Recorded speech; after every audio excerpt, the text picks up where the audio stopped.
Hey there, this is Tony from 6-String Corner, and here's another easy to learn strumming song for you. So, learning strumming techniques from songs is, well, at least to me, it's the best, most fun way to get them down. So in this video, I'm going to show you the easy versions of the songs to get you started.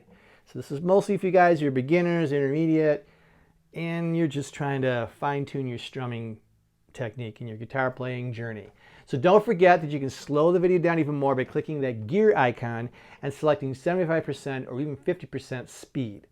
All right, so there's also, I got a link below to get you to the ever-growing 6-String Corner tab library, and this song is in there. All right, let's get going. All right, I want to go over just a little bit on the technique for your strumming. Just make sure you get this right. Two things. One, for your hand and your arm, I always like to say that the wrist leads the arm. Okay, so as your arm is moving down on a down strum, your wrist also should be moving in that downward direction. As your arm is coming up, your wrist should be moving in an upward direction, just like this. All right, no stiff arms. That ain't gonna work really well. And also, no just the wrist. For strumming, we wanna use this motion.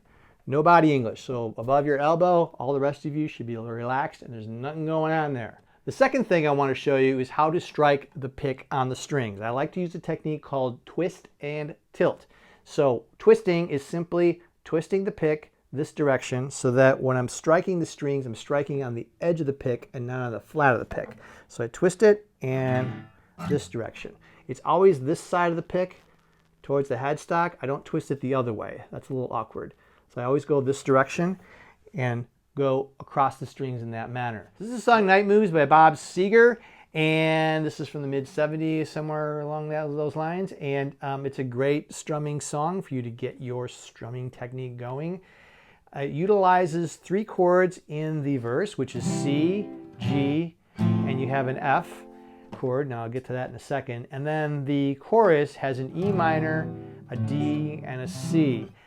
This song, I believe, does have a capo on 1, but you can certainly learn this without having to learn it on a capo.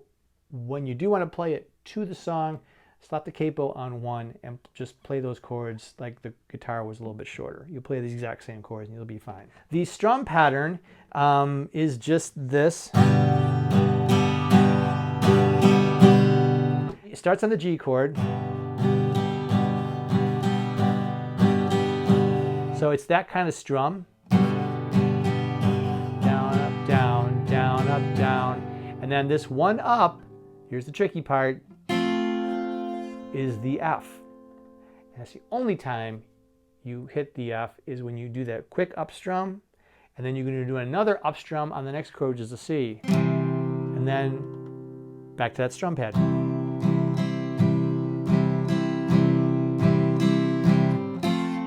F again connects back to the G.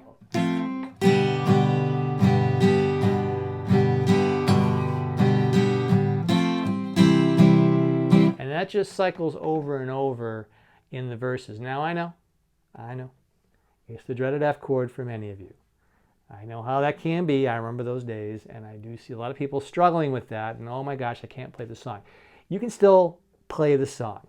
What you can do is you can fudge it a little bit, and it won't sound awful at all. Instead of barring this finger here, just press it down on this note here, first fret on the 2nd string, and still do that F shape with these fingers.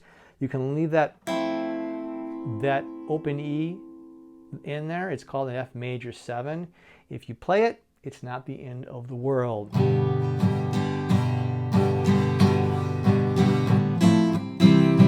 All right. It's not exactly how it is, but it's close enough and at least get you going on the song. But you still want to kind of work on getting that F, that bar right there with that one finger bar for that F chord. That's the only tricky part. In the chorus, it's done the same way. Instead of the F, that D is going to be that little quick passing chord. So it's the E. And the strum pattern is just half as long as it was in the verse, on the E minor and on the C.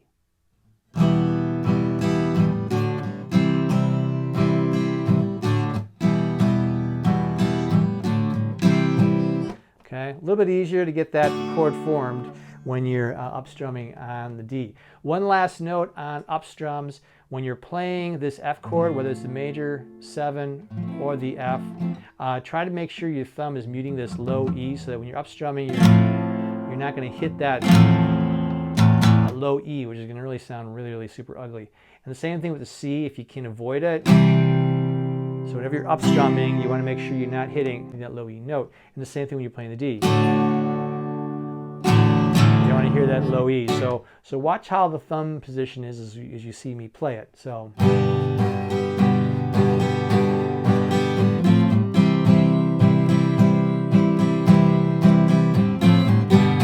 And then the chorus.